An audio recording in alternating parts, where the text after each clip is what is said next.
Hello বন্ধুরা, আজকের ভিডিওর মাধ্যমে ভারতের কয়েকগুলি বিখ্যাত মন্দির সম্পর্কে বোঝাবো এবং জানাবো, এবং এই মন্দিরগুলো ভারতের কোন রাজ্যে অবস্থিত সেই সম্পর্কে বিস্তারিত জানাবো। ভারতের সমস্ত মন্দিরগুলো আজকের ভিডিওর মাধ্যমে উল্লেখ করার চেষ্টা করব না, কিছু কিছু গুরুত্বপূর্ণ মন্দির সম্পর্কে জানবো।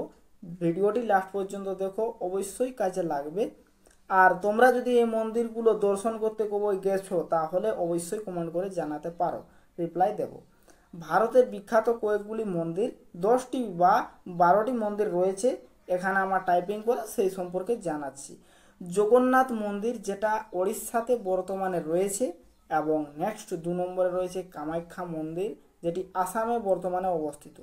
3 নম্বর খাজুরাহ মন্দির, যেটা মধ্যপ্রদেশে রয়েছে, এবং তারপর রয়েছে তিরুপতি মন্দির, যেটা অন্ধ্রপ্রদেশে রয়েছে। সোমনাথ মন্দির, যেটা গুজরাটে রয়েছে। সাঁচি স্তূপ মধ্যপ্রদেশ। স্বর্ণ মন্দির পাঞ্জাব। নেক্সট রয়েছে মীনাক্ষী মন্দির তামিলনাড়ু, এবং কোনারক সূর্য মন্দির, যেটা উড়িষ্যাতে রয়েছে। লিঙ্গরাজ মন্দির, যেটা ওড়িশায় রয়েছে।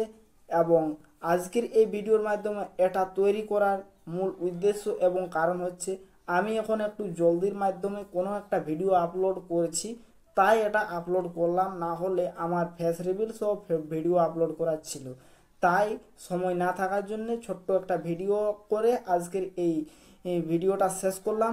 দেখা হচ্ছে প্রত্যেকের সাথে নেক্সট ভিডিওতে। থ্যাংক ইউ ভিডিওটা লাস্ট তক দেখার জন্য। পারলে একটা যে কোনো কমেন্ট করে